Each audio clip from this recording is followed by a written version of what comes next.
খবরের শুরুতেই দেখে নেব আজকের সংবাদ শিরোনাম। আবাসের তালিকায় নাম নেই, ক্ষোভে জয়েন্ট বিডিও সহ প্রধানকে আটকে তালা দিল উত্তেজিত জনতা। দাউ দাউ করে জ্বলছে গোটা বাড়ি, ভিতরে পড়ে ঝলসে যাওয়া দেহাংশ। ভুয়ো ভোটার ঢুকিয়ে ভোট প্রভাবিত করার অভিযোগ, কাঁথির সমবায় ব্যাংকে উত্তেজনা। বাংলায় জোরে জোরে উচ্চারিত হচ্ছে গীতার স্রোত। বাংলাদেশ আবহাওয়ায় একজোট হচ্ছেন হিন্দুরা। কানখাড়া তৃণমূলের, শুনছে বিজেপি। সংসদের সব বক্তব্য, নতুন খেলা হবে সংসদে। রচার 5 জন প্রথম দিন থেকে সাহায্য করছে তিলোত্তমার বাবা। ট্রেনে তরুণীকে হেনস্থার ঘটনায় জাতীয় মহিলা কমিশনের স্বতঃপ্রণোদিত মামলা। খবর শুনলেন, সংবাদ শিরোনাম। আসছি বিস্তারিত খবরে। মিমি নিউজ চ্যানেলটিকে সাবস্ক্রাইব করুন, পাশে থাকা বেল আইকনটি ক্লিক করুন। প্রতিদিন নিয়মিত খবরের আপডেট পেতে থাকুন। অভিযোগ, অন্যান্য গ্রাম পঞ্চায়েতে আবাসের তালিকায় প্রচুর নাম থাকলেও পুটিমারি 2 নম্বর গ্রাম পঞ্চায়েত এলাকায় মাত্র 368টি নাম এসেছে, যার ফলে বাদ পড়েছেন বহু যোগ্য। কিন্তু কেন এমনটা হবে, তার উত্তর খুঁজছে গ্রামবাসীরা। আবাসের তালিকায় নিয়ে শোরগোল চলছে, লাগাতার আসছে দুর্নীতির অভিযোগ। সিংহভাগ ক্ষেত্রেই শাসক নেতারা কাঠগড়ায় তুলে বিক্ষোভ চলছে গ্রামে গ্রামে। তপ্ত হচ্ছে রাজনীতির ময়দান। সুর চড়িয়েছে বিজেপি। এইবার আবাসের তালিকায় নাম না থাকায় ক্ষোভে জয়েন্ট বিডিও সহ পঞ্চায়েতের প্রধানকে তালা বন্ধ করে দিল উন্মত্ত জনতা। চলল বিক্ষোভ, পঞ্চায়েত অফিসেও চলল দেদার ভাঙচুর। চাঞ্চল্যকর ঘটনা দিনহাটা 1 নম্বর ব্লকের 2 নম্বর গ্রাম পঞ্চায়েত এলাকায়। ক্ষুব্ধদের অভিযোগ, যোগ্যদের নাম বাদ দেওয়া হয়েছে আবাসের তালিকা থেকে। তা নিয়ে বেশ কয়েকদিন ধরে গ্রামে বাড়ছিল ক্ষোভের পারদ। এই দিন নিয়ে বসেছিল গ্রাম সংসদ সভা, কিন্তু আলোচনা কিছু দূর এগোতে না এগোতে শুরু হয়ে যায় ব্যাপক উত্তেজনা। পঞ্চায়েত অফিসে দেদার ভাঙচুর চলার গ্রামবাসীরা। জয়েন্ট বিডিও সহ প্রধানকে তালা বন্ধ করে দেয় জনতা। স্থানীয় সূত্রে জানা গিয়েছে, শিরিষ বাগান এলাকায় বাড়ি ভাড়া নিয়ে থাকতেন সুরজিৎ। রবিবার দুপুরেই তার ঘর থেকেই ধোঁয়া বের হতে দেখেছিল স্থানীয় বাসিন্দারা। দমকলে 2টি ইঞ্জিন গিয়ে আগুন নিয়ন্ত্রণে আনে। ঘরের দরজার ভিতর থেকে বন্ধ ছিল। ঘর থেকে ধোঁয়া বেরোতে দেখেছিলেন প্রতিবেশীরা। বিপদ বুঝতে পেরেই বালতি গামলা করে জল নিয়ে যান, কিন্তু লেলিহান শিখা গ্রাস করতে থাকে গোটা বাড়ি। খবর দেওয়া দমকলে। যতক্ষণ আগুন নেভানো হয় যতক্ষণে দমকল কর্মীরা ভিতরে ঢোকেন, ততক্ষণে পুড়ে ছাই গোটা দেহ, পড়ে থাকে কেবল দেহাংশ। ভয়ঙ্কর মর্মান্তিক ঘটনা কলকাতার লেদার কমপ্লেক্স থানার শিরিষ বাগান এলাকায়। আগুনে পড়ে মৃত্যু হলো এক ব্যক্তির। মৃতের নাম সুরজিৎ হালদার। স্থানীয় সূত্রে জানা গিয়েছে, শিরিষ বাগান এলাকায় বাড়ি ভাড়া নিয়ে থাকতেন সুরজিৎ। রবিবার দুপুরেই তার ঘর থেকেই ধোঁয়া বের হতে দেখেছিলেন স্থানীয় বাসিন্দারা। দমকলের 2টি ইঞ্জিন গিয়ে আগুন নিয়ন্ত্রণে আনে। ঘরের দরজা ভিতর থেকে বন্ধ ছিল, ফলে ঘরের ভিতরে ঢুকতেও সমস্যায় পড়তে হয় দমকল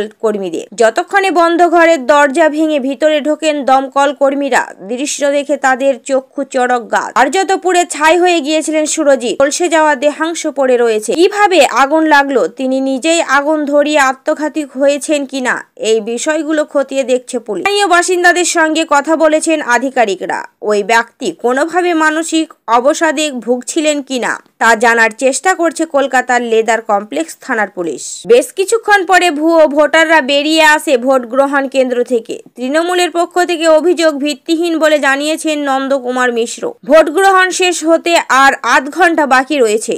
বেশ কিছুক্ষণ পরে ভুয়ো ভোটার বেরিয়ে আসছে ভোট গ্রহণ কেন্দ্র থেকে। তৃণমূলের পক্ষ থেকে অভিযোগ ভিত্তিহীন বলে জানিয়েছেন নন্দকুমার মিশ্র। ভোট গ্রহণ শেষ হতে আর আধ ঘন্টা বাকি রয়েছে। তার মধ্যে ভোট গ্রহণ কেন্দ্রের সামনে 2 দলের জটলা শুরু হয়ে যায় ইতিমধ্যেই। বিজেপি সমর্থিত প্রার্থী সুকুমার বেরা বলেন, 1:15টার মধ্যেই হঠাৎ করেই 30 লোক ঢুকে গেল। গেটে পুলিশ রয়েছে, তারা দেখছেন আইডি কার্ড রয়েছে, তাদেরকে ঢুকিয়ে দিচ্ছেন। কিন্তু পুলিশের তো বোঝা উচিত ছিল, কেন একসঙ্গে এত ভোটার ঢুকবে? সব টিনএজার ভোটার ঢুকছে ভোট প্রভাবিত করতে। তৃণমূল নেতা নন্দকুমার মিশ্র বলেন, ভিত্তিহীন অভিযোগ, পায়ের তলায় মাটি নেই। এই ধরনের ভিত্তিহীন অভিযোগ করে লাভ নেই। কে কার লোক ঢুকছে, কে দেখতে গিয়েছে, সাধারণ মানুষ ভোট দিচ্ছে, পুরোটাই শান্তিপূর্ণভাবে হতো। রবিবার দুপুর 12টা থেকে গীতা পাঠ শুরু হয়েছে। প্রচুর ভক্ত এসেছে দূর দূরান্ত থেকে। হাজির হয়েছেন বিজেপি নেতা দিলীপ ঘোষ, সুকান্ত মজুমদার সহ অন্যান্যরা। একই সঙ্গে উপস্থিত রয়েছে শুভেন্দু কুমার। তবে শুধু শিলিগুড়ি নয়, বনবাগাতেও চলছে গীতা পাঠ।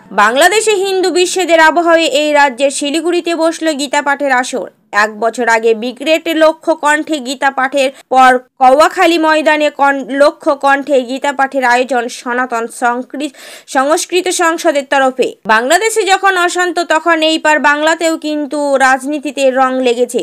তারপর আবার 2026 এ বিধানসভা ভোট। একদিকে যেমন বিজেপি রয়েছে, অন্যদিকে রয়েছে তৃণমূল। মুখ্যমন্ত্রী মমতা বন্দ্যোপাধ্যায় যখন দীঘাতে জগন্নাথ মন্দিরের স্থাপনের কথা বলেছেন, অন্যদিকে শুভেন্দু অধিকারী হিন্দু ভোটকে একত্রিত করার কথা বলছে। বিজেপি চেষ্টা করছে 26-এর আগেই যাতে হিন্দু ভোটকে একত্রিত করা যায়। শিলিগুড়িকে কেন বেছে নেওয়া হলো? উত্তরবঙ্গ অর্থাৎ বিজেপির গড়। সম্প্রতি সেইখানে তৃণমূল দাগ কাটতে শুরু করলেও এখনো শক্তি বেশি বিজেপির। সেই কারণেই রাজনৈতিক বিশেষজ্ঞরা মনে করেছেন শিলিগুড়িকে বেছে নেওয়া হয়েছে। বনগাঁয় কেন গীতা পাঠ? বাংলাদেশের বর্তমান পরিস্থিতি নিয়ে অবগত সকলে। সেইখানকার সংখ্যালঘু হিন্দুদের উপর নির্বিচারের অত্যাচারের অভিযোগ প্রকাশ্যে আসছে। আর বনগাঁ হলো বাংলাদেশের পার্শ্বত একটি শহর। সেইখানে এই গীতা পাঠ ওই পারে সংখ্যালঘু হিন্দুদের মনে যে মনোবল বাড়াবে তা বলার অপেক্ষায় রাখে না। ইতিমধ্যে রাজ্যসভায় বিরোধী সংসদের বিরুদ্ধে অপমানজনক বক্তব্য পেশ করার জন্য সংসদ বিষয়মন্ত্রী কিরণ রিজিজুর বিরুদ্ধে স্বাধিকার ভঙ্গের নোটিশ জমা দিয়েছেন তৃণমূল সাংসদ সাগরিকা ঘোষ। সংসদের নয়া স্ট্র্যাটেজি তৃণমূল কংগ্রেসের শাসক শিবিরের সাংসদের সবক শেখাতে এইবার তৃণমূলের হাতিয়ার হতে চলেছে স্বাধিকার ভঙ্গের নোটিশ। খতিয়ে দেখা হচ্ছে বিজেপি সাংসদের বক্তব্য, কারণ হাতিয়ার হবে যে এই অপমানজনক বা আপত্তিকর মন্তব্যই। লোকসভায় সংবিধানের ওপরে আলোচনা চলছে। সেইখানে বিজেপি সাংসদ বা মন্ত্রীদের তরফে বিরোধী সংসদের বিরুদ্ধে কোনো অপমানজনক বা আপত্তিকর মন্তব্য ব্যবহার করা হয়েছে কিনা তা খতিয়ে দেখছে তৃণমূল কংগ্রেস। যদি এমন কোনো অপমানকর মন্তব্য খুঁজে পাওয়া যায় তবে বিজেপি সাংসদের বিরুদ্ধে স্বাধিকার ভঙ্গের নোটিশ আনা হবে। ইতিমধ্যে রাজ্যসভার বিরোধী সংসদের বিরুদ্ধে অপমানজনক বক্তব্য পেশ করার জন্য সংসদ বিষয়ক মন্ত্রী কিরণ রিজিজুর বিরুদ্ধে স্বাধিকার ভঙ্গের নোটিশ জমা দিয়েছেন তৃণমূল সাংসদ সাগরিকা ঘোষ।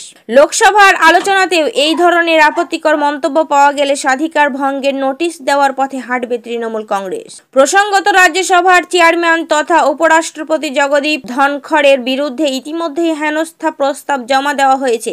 এই বিষয় নিয়েও আইনজীবীদের সঙ্গে আলোচনা চালাচ্ছে তৃণমূল। অনাস্থা প্রস্তাব জমা দেওয়ার পর রাজ্যসভার চেয়ারম্যানের সঙ্গে সৌজন্য সাক্ষাৎ বন্ধ করে দিয়েছে বিরোধী সাংসদেরা। ইতিমধ্যে যাবতীয় যোগাযোগ বিচ্ছিন্ন করে দিয়েছেন তৃণমূল। সমাজবাদী পার্টি, শারদ পাওয়ারের এনসিপি এবং উদ্ধব ঠাকরের শিবসেনা যদিও দলগতভাবে না হলেও কয়েকজন কংগ্রেস সাংসদ ব্যক্তিগতভাবে দেখা করেছেন বলে খবর। আজ তিলোত্তমার বাড়ির সামনে থেকে পানিহাটি নাগরিক মঞ্চ তরফে একটি প্রতিবাদ মিছিল বের করা হয়। সেই মিছিলে উপস্থিত ছিলেন তিলোত্তমার মা এবং বাবা। তিলোত্তমার বাবা ফের অভিযোগ করেন সিবিআই এর গাফিলতিতেই অভিযুক্তরা জামিন পেয়েছেন আরজি করের প্রাক্তন অধ্যক্ষ সন্দীপ ঘোষ ও টালা থানার প্রাক্তন ওসি অভিজিৎ মণ্ডল। 90 দিন অতিক্রান্ত হওয়ার পর কেন চার্জশিট জমা দিতে পারেনি সিবিআই, সেই নিয়ে গতকাল পথে নেমেছিলেন চিকিৎসক, নাগরিক সমাজ ও তিলোত্তমার বাবা মা। শনিবারের পর রবিবার ও মেয়ের বিচার চেয়ে প্রতিবাদ মিছিলে তিলোত্তমার বাবা। আজ তিলোত্তমার বাড়ির সামনে থেকে পানিহাটি নাগরিক মঞ্চ তরফে একটি প্রতিবাদ মিছিল বের করা হয়। সেই মিছিলে উপস্থিত ছিলেন তিলোত্তমার মা বাবা। পাশাপাশি এও জানিয়েছেন বিধানসভার বিরোধী দলের নেতা শুভেন্দু অধিকারীর সঙ্গে প্রতিনিয়ত কথা হচ্ছে। আগামী দিনে নতুন আইনজীবী নেবেন এবং এই লড়াই যতক্ষণ না ন্যায় বিচার পাচ্ছে ততক্ষণ লড়াই চালিয়ে যাবেন। এই দিন তিলোত্তমার বাবা বলেন, বিজেপির 4-5 জন প্রথম দিন থেকে সাহায্য করেছেন। শুভেন্দু অধিকারীর সঙ্গে কথা হয়েছে। আর সিবিআই দেশের সর্ববৃহৎ তদন্তকারী সংস্থা। আশা করি তারা ঠিকঠাক করে কাজ করে সঠিকভাবে চার্জশিট দেবে। আর সিবিআই এর ওপর আস্থা হারিয়ে কার কাছে যাব? আমি পুলিশের সহযোগিতা পেলাম না, বাধ্য হয়ে কোর্ট সিবিআই তদন্ত দিল। এখন তাদের উপর আস্থা হারিয়ে কোথায় যাব? আক্রান্ত তরুণীর বক্তব্য, নৈহাটি পুলিশ সে সময়ে আমার কথা শুনে কোনো পদক্ষেপ করেনি। সংবাদ মাধ্যমে খবর হওয়ার পরই ভয়ে ওরা আমাকে ফোন করে। আমি এখনো নৈহাটি থানায় দেখা করতে বলা হচ্ছে। আমি দেখা করতে আর রাজি নই, কারণ সেই সময় যখন কোনো পদক্ষেপ করলো না, এখন কেন যাব? ট্রেনে তরুণী ও তার পরিবারকে মারধরের ঘটনায় পদক্ষেপ। স্বতঃপ্রণোদিত মামলা দায়ের করল জাতীয় মহিলা কমিশন। রেলকে যথাযথ ব্যবস্থা নিতে আবেদন অর্জনা মজুমদারের। তদন্ত করে দেখা হচ্ছে, জানিয়েছে রেলও। তরুণীর থেকে ট্রেনের টিকিট নম্বর নাম জানতে চেয়েছেন রেল। জাতীয় মহিলা কমিশনের সদস্য অর্চনা মজুমদার বলেন, এই ঘটনা থেকে প্রমাণিত হয় আইন শৃঙ্খলা কোথায় গিয়ে পৌঁছেছে। পুলিশ প্রশাসন রেলওয়ে কি কাজ করছে, কেন ঘটল, দোষীরা বেরিয়ে গেল কেন। আক্রান্ত তরুণীর বক্তব্য, নৈহাটি পুলিশ সেই সময়ে আমার কথা শুনে কোনো পদক্ষেপ করেনি। সংবাদ মাধ্যমে খবর হওয়ার পরই ভয়ে ওরা আমাকে ফোন করে। আমি এখন নৈহাটি থানায় দেখা করতে বলা হচ্ছে।